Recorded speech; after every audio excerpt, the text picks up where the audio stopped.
क्या आप धरती पर ऐसे स्पेस की तरह उड़ सकते हो? ये रोड्स पर ऐसे बुक्स की नदी कैसे बहने लगी? और एक कुत्ता जो पुलिस का काम करता है। ऐसे इंटरेस्टिंग फैक्ट्स को जानने के लिए बने रहिए वीडियो के लास्ट तक। Fact number 20, the folding man. बात है चाइना की। एक बंदा था ली हुआ के नाम से। जब वो 18 साल का था तब उसे एक बीमारी हुई। उस बीमारी में क्या हुआ कि उसकी जो रीढ़ की हड्डी थी वो खराब हो गई और उसको जो चेहरा था वो उसकी थाइस से जाके चिपक गया और 28 साल तक ये बंदा ऐसे ही रहा। अभी चाइना में एक सर्जरी हुई इसकी बॉडी की, जिसके बाद ये बंदा अब सही हो गया है। फैक्ट नंबर 19, क्या आपने कभी मंदिर में ऐसा पुजारी देखा है जो रोबोट हो? ऐसा इंडिया में तो नहीं हुआ लेकिन जापान में हो गया है। जापान के 400 साल पुराने मंदिर में, जिसका नाम है कुदावी टेम्पल, वहाँ का जो पुजारी है वो है रोबोट। लेकिन इस मंदिर ने ऐसा किया क्यों? इस मंदिर ने ऐसा इसलिए किया क्योंकि उन्हें लगा कि आजकल के जो यंगस्टर्स हैं उनका भगवान से विश्वास कम हो रहा है, वो पूजा पाठ कम करते हैं। तो उन्होंने सोचा कि क्यों ना रोबोट का एक पुजारी बनाया जाए, जिससे यंगस्टर्स का जो इंटरेस्ट है बुद्धिज्म में वो दोबारा वापस लौटे। इस रोबोट को बनाने में लगे थे 7 करोड़ रुपए। फैक्ट नंबर 18, इस फैक्ट से इंडिया को बहुत कुछ सीखना चाहिए। आपको पता है चाइना आने वाले 3 सालों में अपने पूरे देश के सारे कंप्यूटर्स के हार्डवेयर और सॉफ्टवेयर खुद बनाएगा। उन्होंने ये खतरनाक डिसीजन इसलिए लिया है क्योंकि जो यूएसए से और बाकी देशों से सॉफ्टवेयर और हार्डवेयर उनके देश में आते थे, उससे यूएसए स्पाइंग करता था, जासूसी करता था चाइना पर। तो अपने देश को सुरक्षित बनाने के लिए चाइना ने ये डिसीजन लिया है। लेकिन इंडिया क्या कर रहा है? हम हिंदू मुसलमान खेल रहे हैं। फैक्ट नंबर 17, क्या आपको पता है दुनिया में एक ऐसा शहर है जिसने कार पर बैन लगा दिया है और उस शहर का नाम है पोंतेवेद्रा, जो स्पेन में है। जब से शहर में कारों पर बैन लगाया गया है तब से शहर में बहुत सारी शांति आ गई है और पॉल्यूशन बहुत कम हो गया है। फैक्ट नंबर 16, जब मैं बचपन में साइकिल चलाना सीख रहा था, बाइक चलाना सीख रहा था, तो बैलेंसिंग की बहुत प्रॉब्लम आती थी। कभी साइकिल गिर जाती थी तो बाइक गिर जाती थी। क्या हो अगर आपकी साइकिल और बाइक कभी गिरे ही ना नीचे? ऐसा ही किया है इंडिया के आईआईटी के स्टूडेंट्स ने, जिनकी कंपनी है लाइजर मोबिलिटी।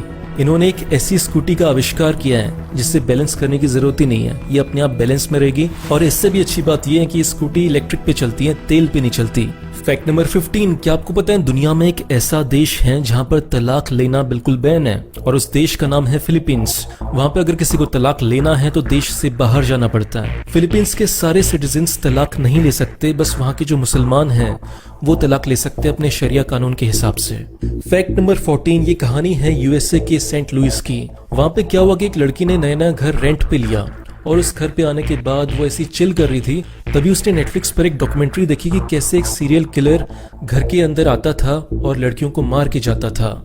जब उसने उस डॉक्यूमेंट्री को ध्यान से देखा तो उससे पता चला कि जिस घर में वो रुकी हुई थी उसी घर में उस किलर ने आज से कुछ साल पहले एक मर्डर किया था।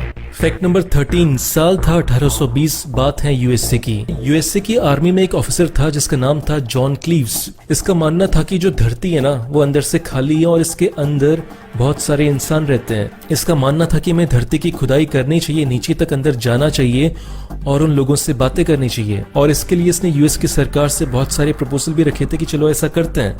इसका मानना था कि साउथ पोल और नॉर्थ पोल से हम गड्ढा खोदेंगे और धरती के अंदर जाकर उन लोगों से बात करेंगे। लेकिन साइंटिस्ट ने इस ऑफिसर का बहुत मजाक उड़ाया और इसका जो मिशन था उसे आगे नहीं बढ़ने दिया।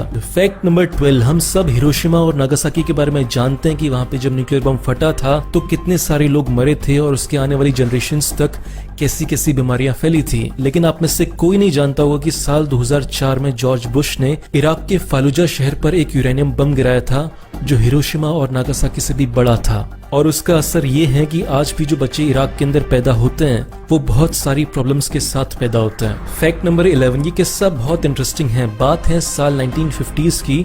यूएसए और नॉर्थ कोरिया की लड़ाई चल रही थी। तभी क्या हुआ कि यूएसए के सोल्जर्स एक जगह फंस गए थे। तभी यूएसए के सोल्जर्स ने अपने डिपार्टमेंट में कॉल लगाया कि हमें बहुत सारी गोलियां चाहिए। लेकिन गोलियों के लिए वो डायरेक्टली तो ये बोल नहीं सकते ना कि हमें गोलियां चाहिए, क्योंकि जो दूसरी आर्मी होती है, दुश्मन आर्मी होती है, वो सब कुछ इंटरसेप्ट कर रही होती है, सब कुछ देख रही होती है। तभी यूएसए के उन सोल्जर्स ने फोन पे कहा कि हमें बहुत सारे टुट्सी रोल चाहिए। अभी टुट्सी रोल क्या होते हैं? टुट्सी रोल एक टॉफी होती है जो यूएसए में बहुत चलती है। लेकिन जो उस साइड कॉल पर बंदा बैठा हुआ था वो बहुत बड़ा गधा था।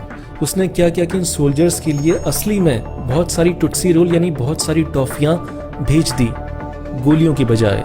जब सोल्जर्स ने इस चीज को देखा तो बहुत गुस्सा हुए, लेकिन क्या करते हैं, उन्होंने कई दिन तक ये टॉफियां खाई और कुछ नहीं खाया। और इन्हीं टॉफियों की वजह से बहुत सारी जो बंदूक खराब हो गई थी उनको जोड़ा गया और इन सोल्जर्स ने आखिरकार अपनी जान बचा ली थी। फैक्ट नंबर 10, आप जब भी किसी से पूछते होंगे कि भारत की नेशनल लैंग्वेज कौन सी है तो लोग कहते हैं हिंदी हमारी राष्ट्रभाषा है, लेकिन ये फैक्ट बिल्कुल गलत है। इंडिया की कोई भी नेशनल लैंग्वेज नहीं है। इंडिया की 2 लैंग्वेजेस हैं, हिंदी और इंग्लिश, जिसमें सारे सरकारी काम होते हैं। इसके अलावा इंडिया की अलग अलग स्टेट्स अपने हिसाब से अलग भाषा में काम कर सकते हैं। तो कुल मिलाकर ऐसे इंडिया की टोटल 22 ऑफिशियल लैंग्वेजेस हैं। फैक्ट नंबर 10, हर देश की अपनी 3 फोर्सेस होती हैं, एयरफोर्स होती है, आर्मी होती है, नेवी होती है। लेकिन यूएसए ने अभी अभी अपनी एक नई फोर्स निकाली है जिसका नाम है यूएस स्पेस फोर्स।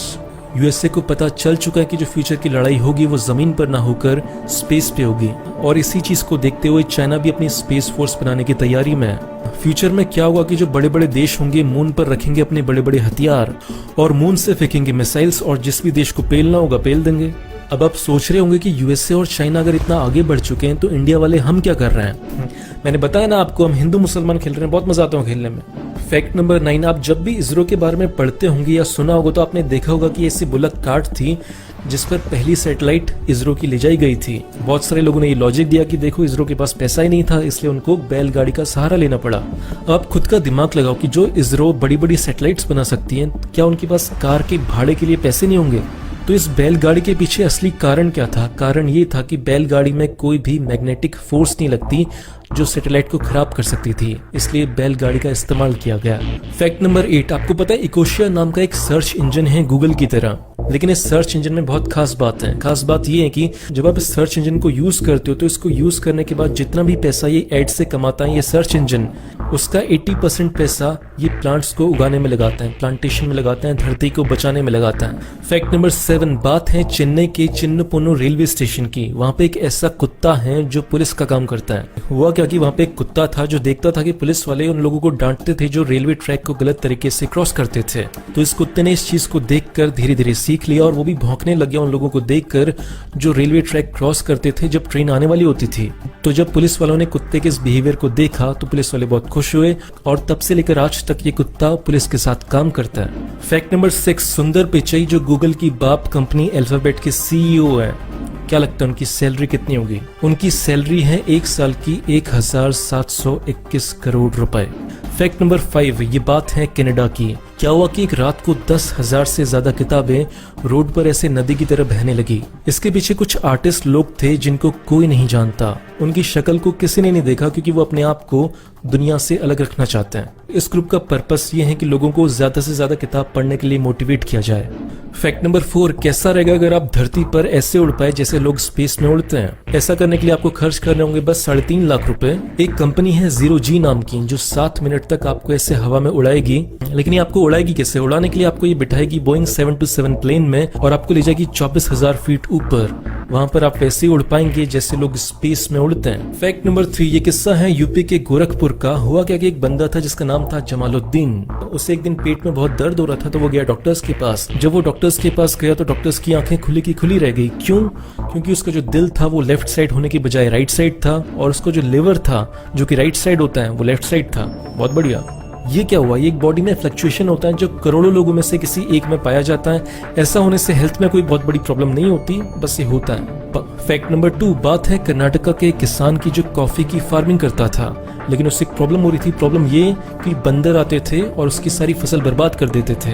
तो उसने उसके लिए एक आइडिया निकाला कि क्यों ना शेर को लेके आया जाए। अब शेर को तो ला नहीं सकते, तो उसने क्या किया कि अपने कुत्ते पर ही शेर की पेंटिंग कर दी और कुत्ते को दौड़ाने लगा बंदरों को दिखाने के लिए। और जब से उसने ऐसा करना शुरू किया तो बंदर बहुत डर गए। बंदरों को लगा कि शेर आ गया तो वो वहां से भाग गए और तब से बंदरों ने आना बंद कर दिया। फैक्ट नंबर 1, ये कहानी दिल को छूने वाली है। बात है सिल्वेस्टर स्टेलोन की जो रॉकी मूवी के हीरो थे। हुआ क्या कि जब वो अपने स्ट्रगलिंग डेज में थे तो तब उनके पास पैसे बहुत कम हो गए थे, पैसे खत्म हो गए थे और तब उनके पास केवल एक चीज थी जिसे बेचकर वो खाना खा सकते थे और वो था उनका कुत्ता। उस कुत्ते से वो बहुत प्यार करते थे, उसे बेचना नहीं चाहते थे, लेकिन ना चाहते हुए भी उन्होंने उस कुत्ते को बेचा 2000 रुपए में। और इसके बाद उन्होंने एक स्क्रिप्ट लिखी रॉकी मूवी की जिसे लेकर वो प्रोड्यूसर्स के पास गए। प्रोड्यूसर्स ने कहा कि हम ये स्क्रिप्ट आपकी खरीद लेंगे और इसके बदले आपको 1 करोड़ रुपए देंगे, लेकिन आप इसमें हीरो नहीं बन सकते। सिल्वेस्टर स्टेलोन चाहते थे कि इस पर मूवी बने और इसका हीरो मैं ही बनूं, इसलिए उन्होंने इस ऑफर को मना कर दिया और इसके बाद प्रोड्यूसर्स ने उन्हें 2 करोड़ रुपए दिए, फिर भी उन्होंने मना कर दिया। 3 करोड़ रुपए दिए, फिर भी उन्होंने मना कर दिया। और उसके बाद प्रोड्यूसर्स ने हार मान ली और उनसे ये मूवी करवाई और उस मूवी के लिए रॉकी को मिले 22 लाख रुपए और रॉकी उस मूवी की हीरो भी बने और उसके बाद रॉकी बन गए सुपरस्टार। इसके बाद वो उस दुकान पर दोबारा गए जहाँ पे उन्होंने अपने कुत्ते को बेचा था और उस कुत्ते को जिसको उन्होंने 2000 रुपए में बेचा था उसको खरीदा 10 लाख रुपए देकर वापस। तो दोस्तों वीडियो अच्छा लगा तो इस बटन पर क्लिक कर कर अपने दोस्तों के साथ जरूर शेयर करें। इससे हमें मोटिवेशन मिलता है आपके लिए और भी अच्छे वीडियोस बनाते रहने का। Thank you.